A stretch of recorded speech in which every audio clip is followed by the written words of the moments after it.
Welcome to game changers. और एक बड़ी अपडेट आ रही है इटली क्रिकेट से, जहां पर जो बंस को इटली क्रिकेट ने बाहर का रास्ता दिखा दिया। ऐसा क्यों किया ये भी हम आपको इस वीडियो में बताएंगे, क्योंकि इटली के साथ जो उनके संबंध है, जो उनके बोर्ड के साथ जो उनके संबंध थे, वो ख़राब हो गए।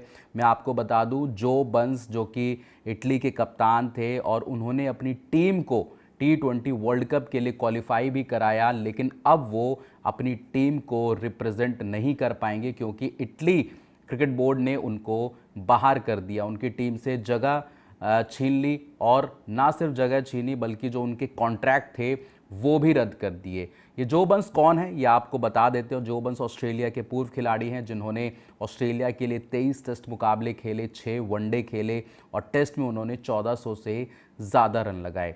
लेकिन वो इटली क्यों गए थे, इटली भी आपको बता देते कि इटली से उनका कनेक्शन क्या है। 2024 के शुरुआत में ही डोमिनिक, जो उनके भाई थे, उनका निधन हो गया था, जिसके बाद उन्होंने ये फैसला किया था कि वो अब इटली के लिए क्रिकेट खेलेंगे। उसमें काफ़ी चीज़ें ऐसी थी कि भाई इटली से वो क्यों खेलना चाहते, उनके फैमिली के कुछ संबंध थे इटली से, जिसके बाद ये उन्होंने फ़ैसला किया। क्योंकि इटली में उनके ग्रैंडफादर थे, माँ तो उनकी ऑस्ट्रेलियन थी बट इटली के उनके ग्रैंडफादर थे। इसकी वजह से वहाँ वो इटली शिफ्ट होना चाहते थे, इटली के लिए क्रिकेट खेलना चाहते थे। और 85 नंबर जर्सी, जो उनके भाई का भी जर्सी नंबर था डोमिनिक का, तो वो उन्होंने इटली में अपनी 85 नंबर की जर्सी के साथ खेलना शुरू किया और इटली को रिप्रेजेंट करना शुरू किया। उन्होंने 8 T20I मुकाबले खेले, जिसकी बदौलत उसमें अच्छे खासे उन्होंने रन भी बनाए और इटली को क्वालिफाई कराया T20 वर्ल्ड कप के लिए।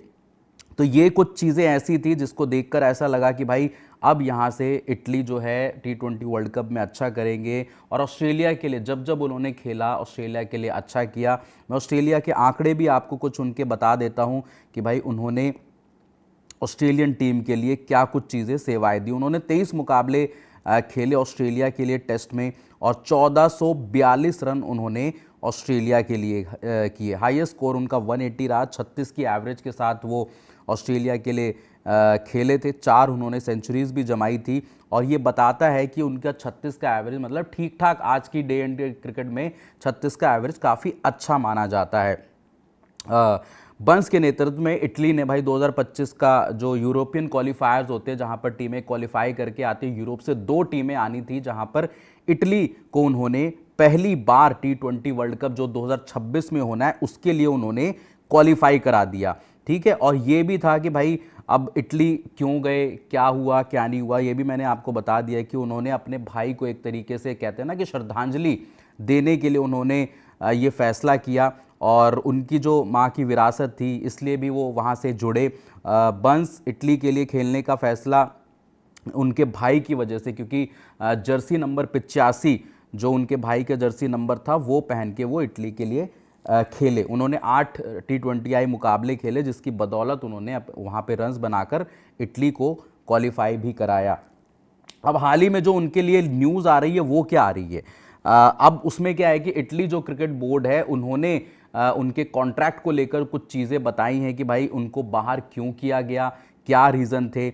और इटली फेडरेशन में जो उनकी अवेलेबिलिटी थी, उनसे उनसे पूछा गया कि भाई क्या कुछ आपका रोल रहने वाला है, आपका अवेलेबिलिटी को लेकर क्या कुछ चीज़ें हैं, तो उस पर क्लैरिटी जो थे जॉबर्स वो नहीं दे पाए, जिसकी वजह से उनको बाहर का रास्ता दिखा दिया गया। और ये कहा गया है कि भाई अब आप इटली को रिप्रेजेंट नहीं कर पाएंगे, कप्तानी से भी उनको हटा दिया। और ये भी बता दिया कि अब 2026 में जो हैं वो इटली के लिए नहीं खेल पाएंगे T20 वर्ल्ड कप में। तो उनके लिए बहुत ही डिसहार्टनिंग है और उनके लिए भी ये देखने वाली बात ये होगी कि अब वो आगे क्या करेंगे। जर्सी नंबर 18 का भी थोड़ा मैं आपको बता देता हूं कि बंस जो थे उन्होंने 2024 में ये फैसला किया था, क्योंकि 23 तक तो वो ऑस्ट्रेलिया में थे और 24 में उनके जब भाई का निधन हो गया था तब उन्होंने ये सोचा कि मैं भाई को खोने के बाद अब जो है 85 नंबर जर्सी के साथ खेलूंगा। उन्होंने पोस्ट भी किया था जब उनके भाई का निधन हो गया था, तो जो बंस ने एक पोस्ट किया था जिसमें उन्होंने साफ तौर पे बताया था कि मैं डिप्रेशन में चला गया था, मुझे एंजाइटी हो गई थी और मैं कहीं ना कहीं इस चीज़ से बाहर आना चाहता था। और ये भी था कि ऑस्ट्रेलिया से अब जो कहते हैं ना कि परफॉर्मेंस के लिहाज से भी आप देखें कि धीरे धीरे परफॉर्मेंस में भी डिप आ रहा था। फिर ऑस्ट्रेलियन जो नेशनल टीम है उनसे उनको बाहर कर दिया गया था, धीरे धीरे वो साइडलाइन होते गए। ठीक है, उसके बाद देखो आज जो हम बात करते हैं ना कि भाई 35-36 का एवरेज बहुत ठीक ठाक अच्छे लेवल पर होता है कि भाई ठीक क्रिकेटर वहाँ पर खेलता रहता है। उस टाइम पे आप देखें कि उनका 36 का एवरेज था ऑस्ट्रेलिया के लिए, 4 शतक थे, 1400 से ज़्यादा उनके रन्स थे। हालांकि वनडे ज़्यादा नहीं खेले, 5-6 उन्होंने वनडे खेले, लेकिन उसके अलावा ज़्यादा वो नहीं खेल पाए थे। तो ये भी एक रीज़न रहा जिसमें उन्होंने साफ तौर पे ये बता दिया था कि भाई मैं अपने आप को इस चीज़ से बाहर निकालने के लिए, जब उनका भाई का निधन हो गया था तो मैं इटली गया और वहाँ पर जाके मैं क्रिकेट खेलने लग गया था। तो ये सारी चीज़ें थी। बाकी बोर्ड ने क्या कहा, बोर्ड ने बोला कि भाई उनकी उपलब्धता को लेकर कॉन्ट्रैक्ट जो उनकी शर्तें थी उनका उन्होंने पालन नहीं किया एक तरीके से, और ये बड़ा मामला है। और ये अक्टूबर जो अक्टूबर निकल गया, अब तो दिसंबर चल रहा है, अक्टूबर से ये मामला चल रहा है और बोर्ड के साथ जो उनके रिश्ते थे वो कहीं ना कहीं बिगड़ने शुरू हो गए। और जिसे कहते हैं कि जो बोर्ड उनसे उम्मीद कर रहा था वैसे उन्होंने बोर्ड से बात भी नहीं की। बंस को ये पहले से पता था कि ऐसा होने वाला है, बंस को कुछ समय पहले ही पता चल गया था कि वो टीम से बाहर किए जा सकते हैं।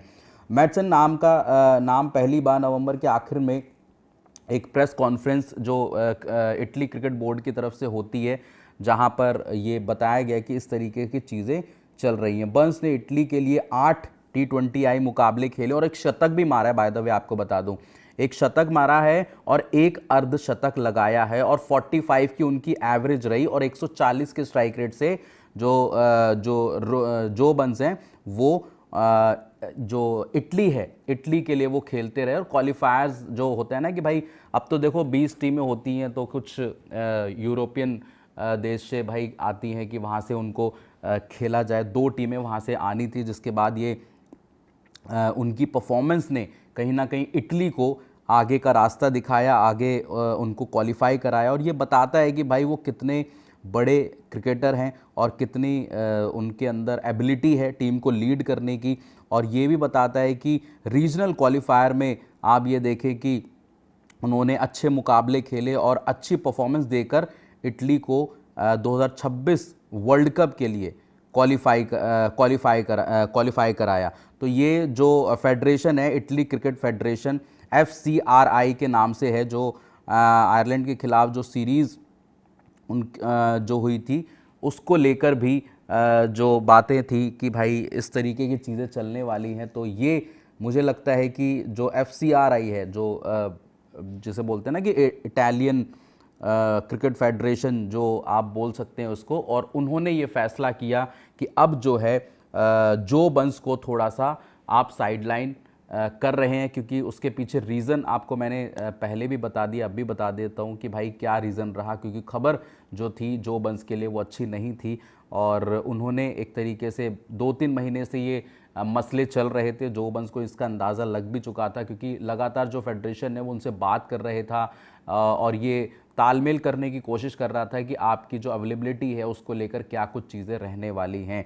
तो उस पर क्लियरिटी जो थी वो जो बंस नहीं दे पाए थे।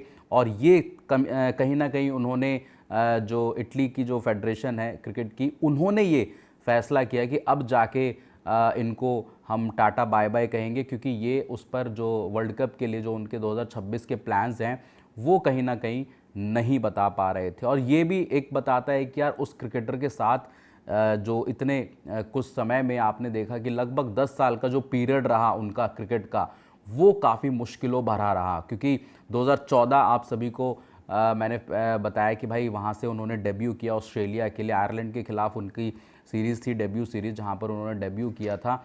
और अब जो है उनका करियर पहले ऑस्ट्रेलिया के लिए ख़त्म हुआ और अब जो है वो इटली के लिए उनका जो करियर है वो पूरा ख़त्म होने की कगार पर है। आगे क्या कुछ चीज़ें रहती हैं वो आगे पता लगेगा, लेकिन अभी जो है वो कप्तानी से भी हटा दिए गए और टीम से भी उनको निकाल दिया गया। बाकी आपकी इस रिपोर्ट पे क्या राय है ये हमें कमेंट बॉक्स में आप ज़रूर बताइए। और अगर आपने गेम चेंजर्स को सब्सक्राइब नहीं किया तो फटाफट से आप सब्सक्राइब कर लीजिए। अभी के लिए लेते हैं इजाज़त। जय हिंद, जय भारत।